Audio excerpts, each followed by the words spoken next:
Have you ever noticed that most of our prayers sound surprisingly similar? Please fix this. Please give me that. Please make my life easier. Whether we whisper them in silence, speak them inside a church, a temple, a mosque, or simply inside our own minds, they often carry the same hidden message. Something is missing. And if only life would give us that missing piece, everything would finally be okay.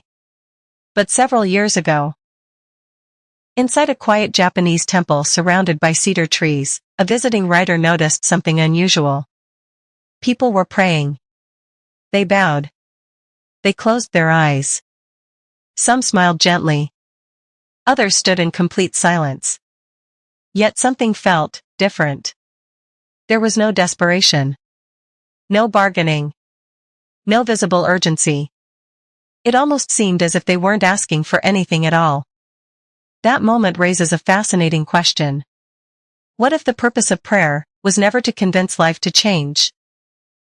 What if it was meant to change the person who is praying? Many Japanese spiritual traditions, especially those influenced by Zen Buddhism and Shinto, approach prayer very differently from what many of us are used to. Of course, Japan is not one belief.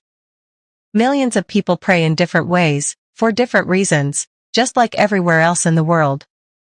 But across many temples, shrines, and centuries of philosophy, one quiet pattern appears again and again. The deepest prayers are often not about getting more. They are about needing less. Less fear. Less attachment. Less resistance. Less ego. Instead of asking life to remove every obstacle, they often learn to become the kind of person who can walk through obstacles with a calmer heart. That difference may sound small. In reality, it changes everything. Today, we're exploring 7 things that many Japanese spiritual traditions rarely encourage people to pray for. Not because these desires are wrong, but because constantly asking for them can quietly create the very suffering we're trying to escape. And the final one may completely change the way you think about prayer forever. Let's begin with something almost every human being has prayed for at least once. Please, make my problems disappear. It sounds innocent. Who wouldn't want a life without pain? Without difficult conversations? Without uncertainty? Without loss? Without failure? But according to Zen philosophy, that prayer quietly hides one dangerous assumption.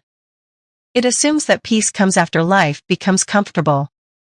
Yet almost every Japanese garden tells a completely different story. Walk through a traditional Japanese Zen garden, and you'll notice something strange. The rocks were never removed. The uneven paths were never flattened. The old trees still carry broken branches. The moss grows wherever nature allows it. And yet, the entire place feels peaceful. Why? Because Zen never tried to create a perfect world. It tried to create a peaceful observer. Many of us spend years praying. Please remove this difficult person from my life. Please take away this challenge. Please let everything finally become easy. But the more we expect life to become painless, the more powerless we become whenever pain appears. Japanese Zen teachers have long suggested something much deeper.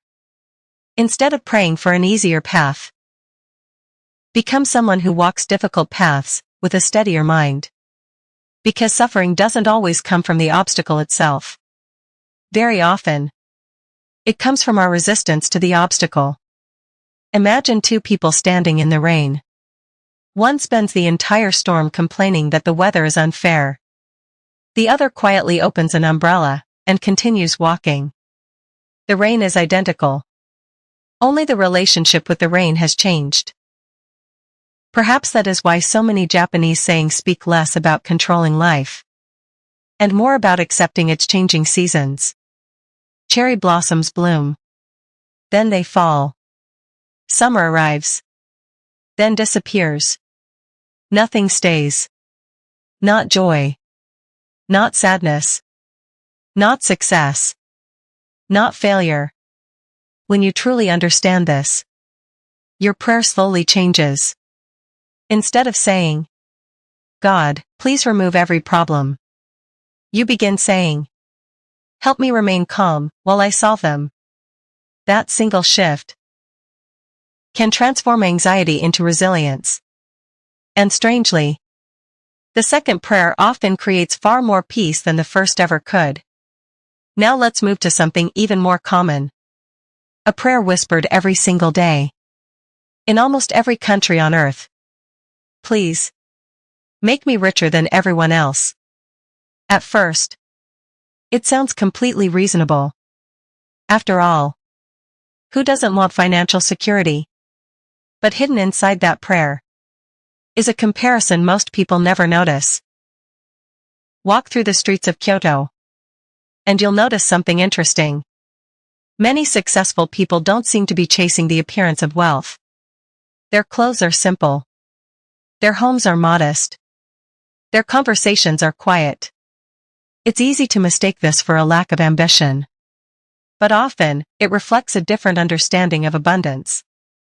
Across many Japanese traditions, gratitude has long been valued more deeply than comparison. Because the moment your happiness depends on having more than someone else, someone richer will always exist. Someone younger. Someone more successful. Someone living the life you wish you had. Comparison has no finish line. And a prayer built on comparison can never truly be answered. Instead of asking, please make me richer than everyone around me, many spiritual teachings gently point toward another question. Can I learn to use wisely what I already have?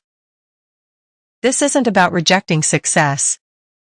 Japan has world-class innovators, entrepreneurs, artists, and creators. The difference is that lasting fulfillment is often connected to contribution, discipline, and purpose. Not simply possession. Money can solve many practical problems. But it cannot permanently satisfy a mind that constantly compares itself with others. That is why gratitude appears so often throughout Japanese culture.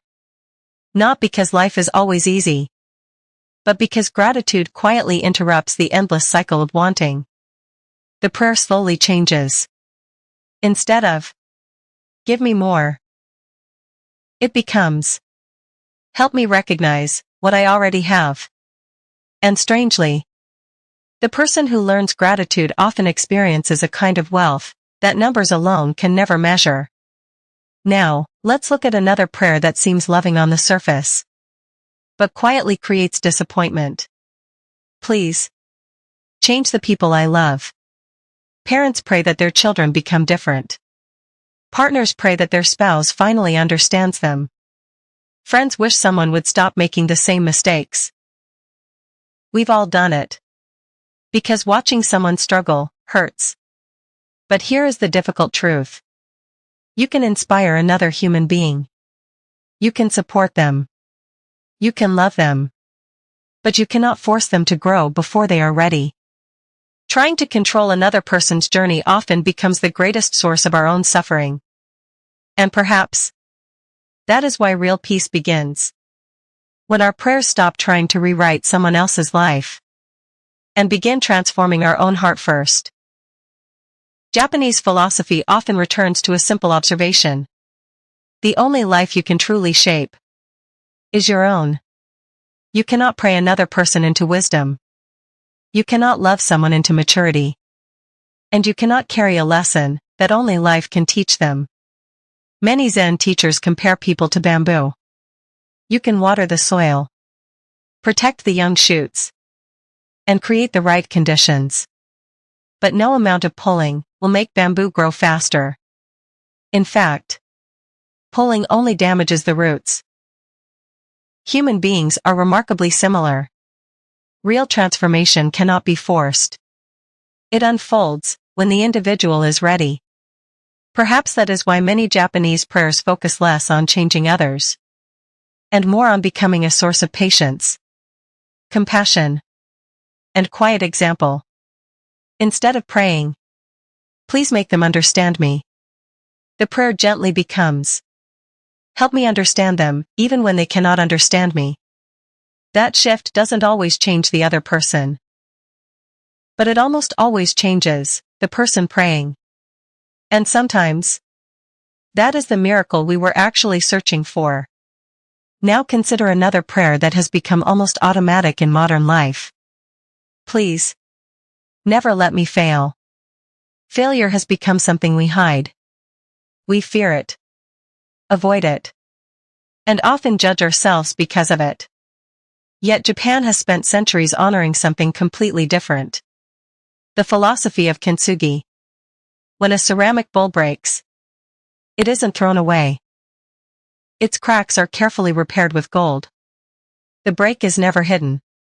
It becomes the most beautiful part of the object. The message is profound. A life without cracks is not necessarily a meaningful life. Many of our deepest qualities, patience, wisdom, humility, resilience, are almost impossible to develop without disappointment. If every prayer removed every failure, what kind of person would remain? Perhaps that is why some Japanese teachings encourage us not to fear falling, but to learn how to rise beautifully. Instead of praying, "Please don't let me fail," the prayer quietly changes into something far stronger. If I fall, give me the courage to learn, the humility to grow, and the strength to stand again. Because failure rarely destroys us.